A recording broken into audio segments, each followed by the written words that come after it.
Hallelujah. मरकुस 1 उसकी 1 आयत में लिखा है, परमेश्वर के पुत्र यीशु मसीह के सुसमाचार का आरंभ, जैसा यशाया भविष्यद्वक्ता की पुस्तक में लिखा है, देख मैं अपने दूत को तेरे आगे भेजता हूं जो तेरे लिए मार्ग सुधारेगा। हम बाइबल जब पढ़ते हैं ना, हम इस तरह से पढ़ते हैं जैसे ये वचन एक पास्ट टेंस है, कि ये वचन एक बीता हुआ समय है जिसे मैं पढ़ रही हूं कि ये पुराने समय में हुआ था। समझ आ रही है कि नहीं? अगर यीशु मसीह भी आपकी तरह वचन पढ़ते तो जब यशाया भविष्यद्वक्ता की पुस्तक उन्हें लाकर दी गई तो उसमें लिखा था कि परमेश्वर का आत्मा किस पे है, और उसने कंगालों को सुसमाचार सुनाने के लिए मेरा अभिषेक किया। तो अगर परमेश्वर भी बाइबल हम जैसी पढ़ते तो यही सोचते कि 700 साल पुराना वचन पढ़ रहा हूं, लेकिन यीशु मसीह ने जब बाइबल को खोला तो वो ये बात जानते थे कि ये वचन मेरे लिए लिखा है। तो इसलिए उन्होंने कहा, आज ये लेख तुम्हारे सामने पूरा हुआ है। उसने कहा कि देख मैं अपने दूत को तेरे आगे भेजता हूं जो तेरे लिए मार्ग सुधारेगा। किसके लिए मार्ग सुधारेगा? जीसस के लिए। कौन थे जीसस? परमेश्वर का एक रूप, परमेश्वर धरती के ऊपर अपने इंसान के रूप में आया। वो पूरा इंसान भी था और पूरा परमेश्वर भी था। अगर वो पूरा इंसान था और है तो आप इस वचन को अपने लिए भी ले सकते हैं। जिस दिन आप जीसस क्राइस्ट की तरह पिता को खुश करना शुरू कर देंगे, जिस दिन आप जीसस क्राइस्ट की तरह उसकी पवित्रताई को पहन लेंगे और अपना लेंगे और अपने ऊपर ओढ़ लेंगे, और आप यीशु मसीह की जिस तरह वचनों से प्यार करते थे उसी तरह आप खुदा के वचनों से जब प्यार करने लगेंगे तो वो ये वचन आपके लिए भी पूरा होगा कि वो तेरे आगे दूतों को भेजेगा जो तेरे मार्ग को सीधा करेंगे। आप देखेंगे फिर क्या होता है, किस तरह से आपके रास्ते सीधे होते हैं जो टेढ़े हो चुके हैं, किस तरह से आपके परिवार के रास्ते सीधे होते हैं, किस तरह से आपके बच्चों की पढ़ाई के रास्ते सीधे होते हैं, किस तरह से आपके हस्बैंड की पढ़ाई के, उसके हस्बैंड के बिजनेस के रास्ते सीधे होते हैं। ओ आमीन। मेरे को ऊंचे वाला चाहिए चर्च। हालेलुया। उसने कहा, अपने दूत को तेरे आगे भेजता हूं जो तेरे लिए मार्ग सुधारेगा। फिर ये वचन आपके लिए भी है। जिस दिन आप जीसस क्राइस्ट को प्रसन्न करना शुरू कर देंगे, उसके वचन को स्थान देना शुरू कर देंगे, नशे व्यभिचार और चोरियां छोड़ देंगे, उस दिन वो दूतों को आपके आगे भेजेगा। ये किस दूत की बात वो कर रहा है? इसमें 2 तरह के हेल्पर्स होते हैं। एक हेल्पर होते हैं शारीरिक रूप में, जो आपको शारीरिक रूप में मिलते हैं। वो आपका परमेश्वर का एक दास हो सकता है, एक अच्छी चर्च आपका मिलना आपको हो सकता है, या कोई डिवाइन हेल्पर आपकी लाइफ में हो सकता है। आपका बॉस हो सकता है, आपका स्टाफ भी हो सकता है, जिसने नमान कोड़ी की तरह उसके कोड को उसकी स्टाफ ने ही बोल दिया था कि अगर तू भविष्यद्वक्ता के पास जाए तो तेरा कोड ठीक हो सकता है। एक असली दास के पास जाए तो कोड ठीक हो सकता है। एक शारीरिक हेल्पर, फिजिकल हेल्पर, एक ऐसा हेल्पर, एक ऐसा दूत जो शरीर में है। जब एक व्यक्ति यीशु मसीह को प्रसन्न करना शुरू करता है, ये उसके लाइफ की एक निशानी होगी कि लोग उसके साथ खड़े होंगे, और वो लोग ऐसे होंगे जो कि बिना किसी लालच के उसके साथ खड़े होंगे, और लोग हैरान होंगे कि ये बंदा, इनको कोई शारीरिक लालच भी नहीं देता और फिर भी ये इनके साथ खड़े होते हैं, क्योंकि वो सब परमेश्वर ने आपके लिए खड़े किए होते हैं। जब आप यीशु मसीह को प्रसन्न करना शुरू कर देंगे, एक निशानी मैं आपको देता हूं। जिस दिन आप वचन पे चलना शुरू कर देंगे, इंसानी हेल्पर्स आपको मिलना शुरू हो जाएंगे, आपकी लाइफ में वो एंटर करना शुरू हो जाएंगे। वो कहां से एंटर करेंगे आप हैरान हो जाएंगे, लेकिन जल्द आपको कोई मिलेगा जो आपके मार्ग को सीधा करेगा और सुधारेगा। जल्द वो आपकी हेल्प करने वाला है। वो हेल्पर्स रिसीव करो अपनी स्पिरिट में आमीन बोलते हुए। इसमें 2 तरह के हेल्पर्स हैं।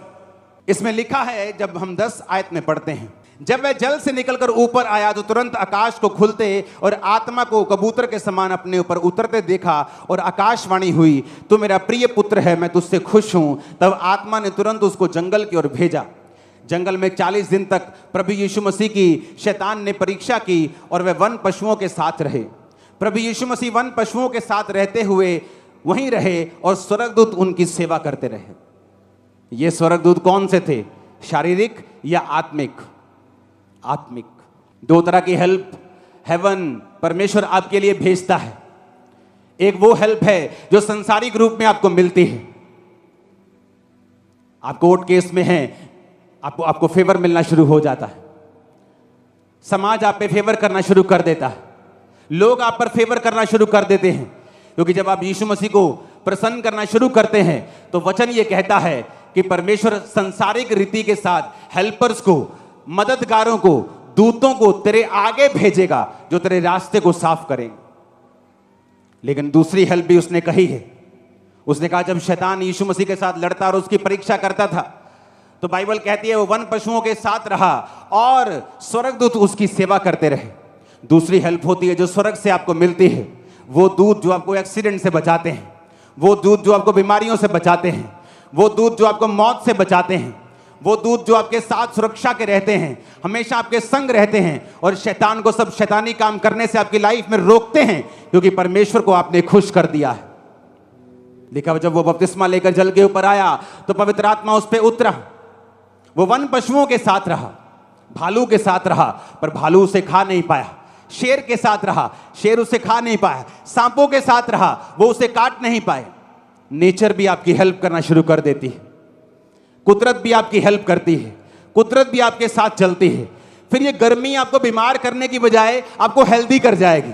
ज्यादा सर्दी आपको बीमार करने की बजाय आपको स्ट्रांग कर जाएगी, क्योंकि कुदरत भी आपके साथ रहेगी जब आप परमेश्वर के साथ रहेंगे। तो आप मेरी बात समझ रहे कि नहीं? कारण एक ही है कि क्या आप परमेश्वर के साथ जुड़े हुए हैं कि नहीं। अगर आप अभी भी कुंडियां लगाते हैं, आप बिजली चोरी करते हैं, आप तेल चोरी करते हैं, गल्लों से चोरी करते हैं, अपनी दुकानों से, अपने मालिकों से चोरी करते हैं, घरों में काम करने वक्त चोरी करते हैं, ऑफिस फैक्ट्री में काम करते वक्त चोरी करते हैं, फिर यह वचन आप लोगों के लिए नहीं है। क्योंकि वचन में लिखा है तू चोरी ना कर, तू व्यभिचार ना कर, अपने माता पिता की आज्ञा को मान, झूठी साक्षी, झूठी गवाही ना दे, अपने भाई को बदनाम ना कर। अगर तुम वचन को तोड़ते हो तो ना तो शारीरिक हेल्पर काम आते हैं, फिर लोग ऑफेंड हो जाते हैं, निराश हो जाते हैं। नो मेरे कोई काम नहीं आंदा, ओ टाइम ते मेरे कोई काम नहीं आंदा, कोई मेरे नाल निगा। क्योंकि तेरे साथ अगर परमेश्वर नहीं है तो तेरे साथ कोई नहीं होगा। अगर तेरे साथ परमेश्वर है और तू अकेला है तो ऐसी ही भीड़ तेरे साथ भी खड़ी हो जाएगी जो यहां बैठी। ओ आमीन। मेरे को ऊंचे वाला चाहिए चर्च। वो कहता मैं स्वर्गीय दूतों को भेजूंगा, तुम्हारे सपनों में दूत आएंगे। लोगों को लगता है मैं सपनों में आता हूं। मैं कैसे सपनों में आ सकता हूं? मैं अपने घर सोया हूं भाई, मैं तुम्हारे सपनों में नहीं आ सकता हूं। दूत मेरी शक्ल लेकर तुम्हारे सपनों में आते हैं। दूतों को परमेश्वर के दासों की शक्ल लेकर मैंने हजारों लाखों लोगों के सपनों में आते हुए सुना है। जब आप परमेश्वर के साथ पक्के होंगे तो स्वर्ग दूत आपको रिलीज किए जाएंगे, आपको एक्सीडेंट से वो बचाएंगे, कोविड से बचाएंगे, महामारियों से बचाएंगे, सारे कीटाणुओं को खत्म कर देंगे तुम्हारी बॉडी पर से, कमजोरियों को खत्म कर देंगे, एक्सीडेंट को फिनिश कर देंगे, माइंड को तुम्हारे रिलैक्स रखेंगे। ओ आमीन। मेरे को ऊंचे वाला चाहिए चर्च। तुम जादूगरों के ऊपर पैर रख दोगे, चीखे मारेगा टोना, जादू तुम पर असर नहीं होगा, तुम्हारी जूती पर भी असर नहीं होगा, तुम्हारी जूती पर भी जूती जितना भी असर नहीं होगा। मैंने कहा, मैं सच कह रहा हूं। अगर लेकिन इफ परमेश्वर तुम्हारे साथ है तो, अगर तुमने उसको प्रसन्न किया है तो कुदरत भी तुम्हारे साथ रहेगी, लोग भी तुम्हारे साथ रहेंगे, स्वर्गदूत भी तुम्हारे साथ रहेंगे। हेवन ओपन होता हुआ तुम्हारे ऊपर भी मैं देख रहा हूं, तुम्हारे ऊपर ब्लेसिंग्स को आता हुआ मैं आज देख रहा हूं। आमीन। मेरे को ऊंचे वाला चाहिए चर्च। हालेलुया। लिखा 14 आयत में, यूहन्ना के पकड़वाए जाने के बाद यीशु ने गलील में आकर प्रभु के राज्य का सुसमाचार आरंभ किया। कहा समय पूरा हुआ है, प्रभु का राज्य निकट आ गया है, मन फिराओ, सुसमाचार पर विश्वास करो। गलील की झील के किनारे किनारे जाते हुए उसने शमौन और उसके भाई आंद्रियास को झील में जाल डालते देखा, क्योंकि वो मछुए थे। यीशु ने उनसे कहा, मेरे पीछे आओ, मैं तुमको मनुष्यों के मछुए बनाऊंगा। वो तुरंत जालों को छोड़कर उसके पीछे हो लिए। कुछ आगे बढ़कर उसने जबदी के पुत्र याकूब और उसके भाई यूहन्ना को जालों में नाव को सुधारते देखा। इसमें 4 लोगों का जिक्र है, पतरस और उसका भाई आंद्रियास, यूहन्ना और उसका भाई याकूब। परमेश्वर ने कहा, जब पतरस और आंद्रियास को झील में देखा, कहा मेरे पीछे आ जाओ। क्या हो गया भाई, कौन हो तुम लोग? तुम कौन हो, मैं तुम्हारे पीछे आ जाऊं? अपना बिजनेस छोड़ के, काम धंधा छड़ के तेरे पीछे लग जाइए भाई, की गल? कभी प्रैक्टिकल वचन को समझने की कोशिश की है? आप सोचो, आप अपनी दुकान पे खड़े हो, आपकी एक शॉप है, हाँ, तो उथे NRI कस्टमर आया होया, तो 5-5 हज़ार के सूट सारे खोले हुए। अब तो भैन जी ने हुण 50,000 का बिल बनाना, तो बाहर तुहानूं पास सदे, आ जा यार मेरे। वाना पास्टर जी की करते तुसीं?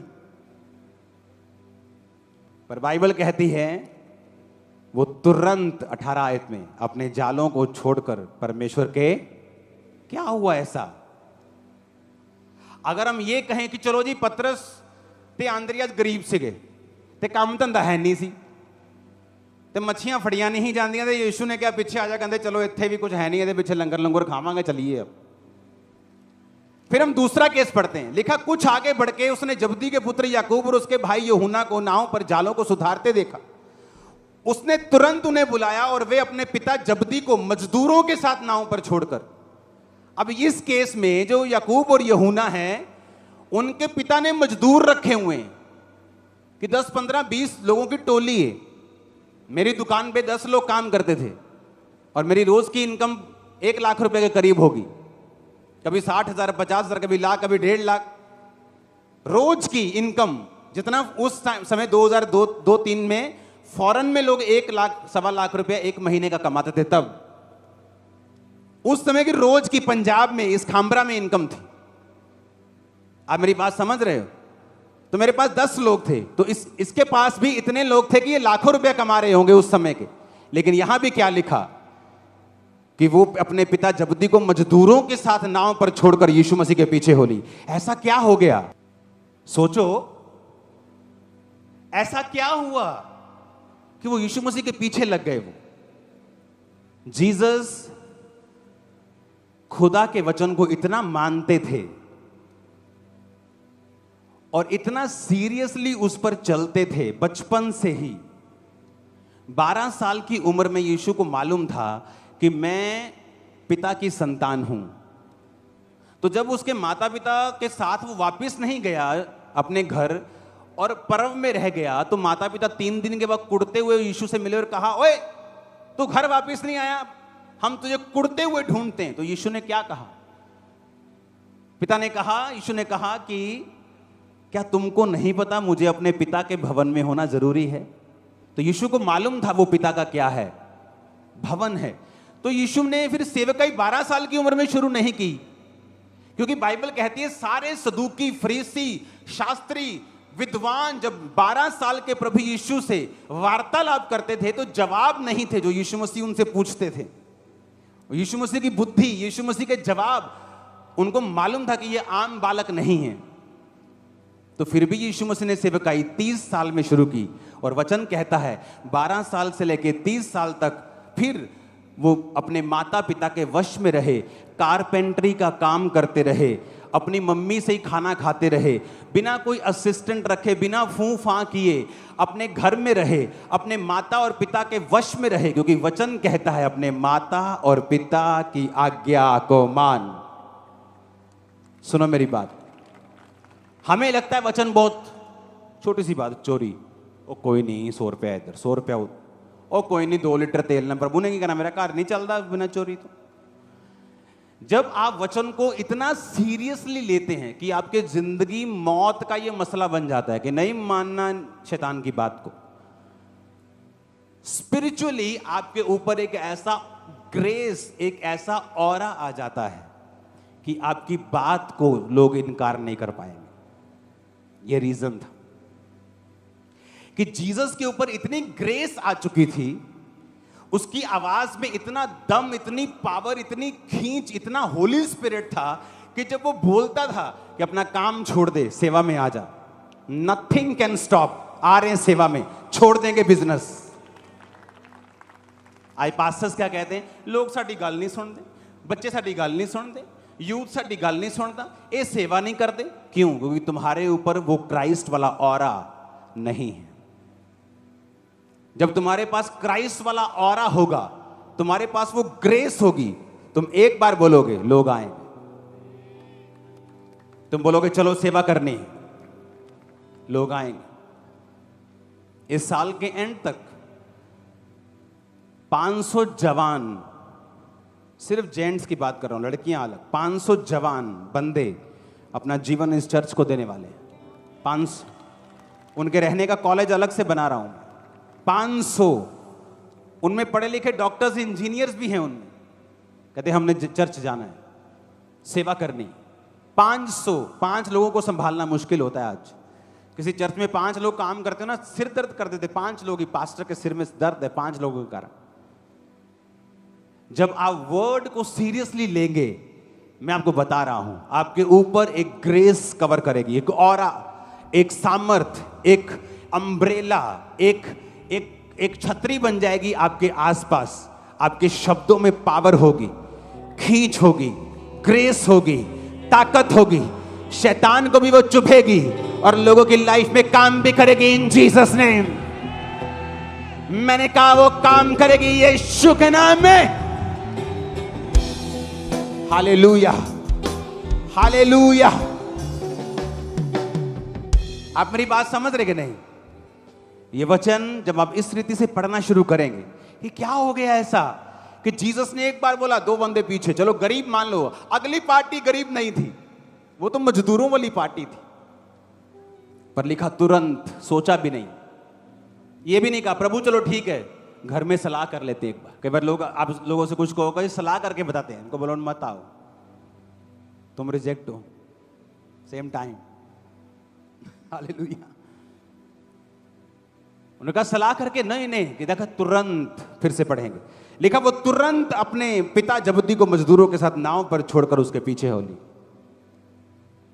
आप जीसस के साथ वफादार हो जाओ, आपके शब्दों में सामर्थ आ जाएगा, एक ऑरा आपके ऊपर आ जाएगा, एक ग्रेस आपके ऊपर होगी, वो आपको हमेशा कवर करके रखेगी। एक ही चीज है जो उस ग्रेस को खत्म कर सकती है। कोई शैतान, कोई विरोध, आपके खिलाफ झूठी बातें, आपके खिलाफ लोग, मुकदमे, कुछ उसे खत्म नहीं कर सकता। आपका अपना पाप उसे खत्म करेगा जब करेगा। अपने पाप के कारण वो छतरी आप खो दोगे, लेकिन और कोई चीज उस छतरी को, उस ग्रेस को, उस अम्ब्रेला को खत्म नहीं कर पाएगी।